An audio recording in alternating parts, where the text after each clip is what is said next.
and while I've been on hold, I was listening to some of the comments that you made following the elderly gentleman's call, and I resemble your comments as far as being a veteran myself that utilized the GI Bill.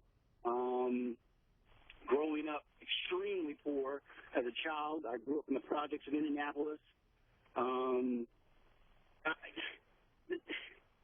sorry, I'm so angry and so disgusted with some of your comments and so offended that I don't even know where to begin. Scott, if you could just very quickly, we're almost out of time, if you could just very quickly enunciate one issue that you have with what Representative Moore said. Try and calm down and just ignore some of that stuff, and let's just go back to the beginning that I called originally. I think it seems like you're perpetuating a misunderstanding of how the tax revenue and fiscal policy are interrelated, and that is that, you know, if you overtax above a certain amount, you're not going to increase your revenue. You're actually going to decrease net revenue. Yeah. You know, I don't disagree. You do reach a break-even point, but where you can tax so much that there's a tax exhaustion. I don't disagree with that. But what I am saying is that, you know, everybody knows that you cannot just starve the beast. Everybody depends on government. For example, all these contractors, when you see your roads being torn up and rebuilt, those are not welfare recipients out there fixing the roads.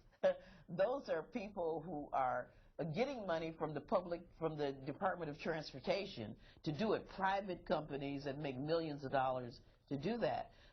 When you see paper being delivered, the paper mills and paper companies are customers of the United States government. I mean, the government spends a lot of money hiring private people to do things.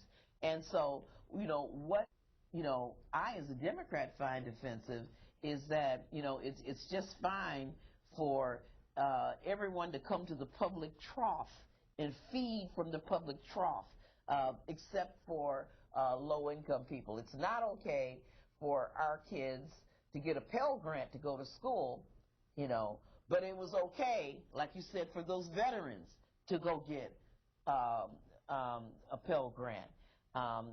It's okay for, you know, for some researcher in science, which I agree with, to do research at a university and get a university grant to do that, but it's not okay for, you know, for some community-based organization in the community to get some research to rehab low-income housing for the neighborhood. But it's all right for a huge contractor to come and build affordable housing. That's all I'm saying, sir.